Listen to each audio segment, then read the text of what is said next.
दज्जाल जब चाहेगा बारिशें होंगी, जब चाहेगा मुर्दों को जिंदा कर देगा और जब चाहेगा कहीं भी जा सकेगा और सारे लोग खाने पीने की अशिया के लिए उसके मुख्ताज होंगे और वो हज़रत ईसा अलैहिस्सलाम से बचने के लिए दूसरे सैयारे पर जाने की कोशिश करेगा। तो इन सब चीज़ों को पाए तकमील तक पहुँचाने के लिए इसराइल ने क्या कुछ तैयार कर रखा है, आज की वीडियो में हम आपको ये बताएंगे। लेकिन वीडियो देखने से पहले हमारे चैनल को सब्सक्राइब ज़रूर करें और हमारी वीडियो को लाइक जरूर करें। नाजरीन, हदीस के मुताबिक दज्जाल जब चाहेगा बारिशें बरसाएगा। क्या ये कुदरती अमल होगा या फिर कुछ और? तो आपको बताते चलें, ये खुद ब खुद नहीं होगा बल्कि इसके पीछे पूरी एक प्लानिंग होगी। वो ये कि आजकल साइंस ने बहुत सारी ऐसी सैटेलाइट बना ली हैं जो खला में छोड़ी जाती हैं और उनके ज़रिए बादलों को तेज़ी से खींचा जाता है और एक जगह इकट्ठा किया जाता है और उनके ज़रिए बारिश का टेम्परेचर बनाया जाता है जिससे फौरी तौर पर बारिश हो सकती है। तो दज्जाल जब हुक्म देगा कि बारिश हो जाए तो कुछ यही सैटेलाइट काम करेंगी और उस वक़्त साइंस काफ़ी आगे बढ़ चुकी होगी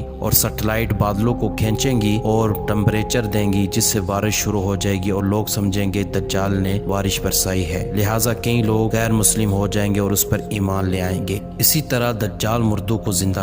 अब ये कैसे होगा कि मुर्दे जिंदा हो जाए? होगा कुछ इस तरह कि जब कोई बंदा उसके सामने आएगा तो वो उसको कहेगा मैं खुदा हूँ। वो कहेगा क्या दलील है कि तू खुदा है? तो ये कहेगा कि तुम्हारे माँ बाप मर गए हैं, क्या मैं उन्हें जिंदा करके बताऊँ, तुम्हारे सामने खड़ा कर दूँ? वो कहेगा जरूर खड़ा करके बताओ, मैं तुम्हारे ऊपर ईमान ले आऊंगा। तो दज्जाल हुक्म देगा कि इसके माँ बाप जिंदा हो जाएं। उसके माँ बाप जिंदा होकर सामने आ जाएंगे। हालांकि हकीकत में ये इसके माँ बाप नहीं होंगे बल्कि शयातीन और जिन्नात होंगे जो इनके माँ बाप के अशकाल में इनके सामने होंगे। चूँकि दज्जाल एक खुद शैतान और शैतानी ताकतों का मजमुआ होगा तो सारी की सारी शैतानी और जिन्नात की ताकत जो शयातीन जिन्नात हैं वो इसके साथ होंगे। तो वो इनके इन बेकार कामों में हर किस्म का ताउन करेंगे। इसी तरह दज्जाल के दौर में लोग खाने पीने के लिए दज्जाल के मोहताज होंगे। ये कैसे होगा? तो नाज़रीन, आपको बताते चले, यहूदियों ने बहुत बड़ी इसके लिए भी प्लानिंग कर रखी है। वो ये कि जैसा कि आप जानते हैं कि यूरोपीय ममालिक में आज खाने पीने की अशिया रेडीमेड आती हैं। लोग घरों में कम ही बनाते हैं। पानी तक रेडीमेड बोतलों में पैक आता है और वहाँ के लोग ज़्यादातर पानी और खाने का इन्हिसार इन्हीं चीज़ों पर करते हैं। और कुछ ऐसी ही फ़ज़ा पाकिस्तान और बरसगीर के दीगर ममालिक में बनाने की कोशिश की जा रही है कि यहाँ भी लोग बोतलों के पानी को तरजीह देते हैं आम कुदरती पानी पर। और बहुत सी मार्केटों में पैक खाने भी आना शुरू हो गए हैं। ये आहिस्ता आहिस्ता उनकी कोशिश जारी है और करीब ही वो एक वक्त ऐसा आने वाला है कि लोग जब कुदरती पानी को बिल्कुल छोड़ देंगे और कुदरती अशिया को खाने पीने की छोड़ देंगे, सिर्फ रेडीमेड चीज़ों पर ही इन्हिसार करना शुरू कर देंगे।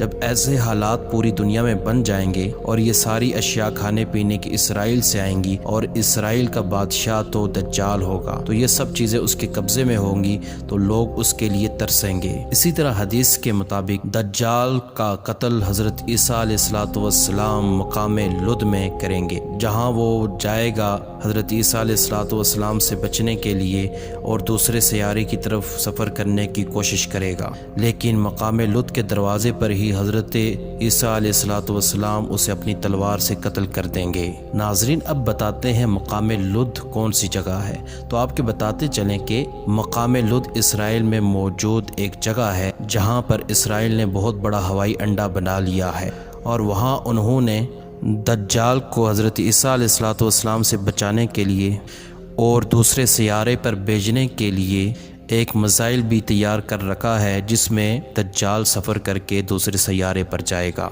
तो इसराइल ने हर तरह से पूरी कोशिश करके दज्जाल के लिए हर उस चीज़ का इंतज़ाम कर दिया है जो दज्जाल को हुकूमत करने में आसानी पैदा करेगी।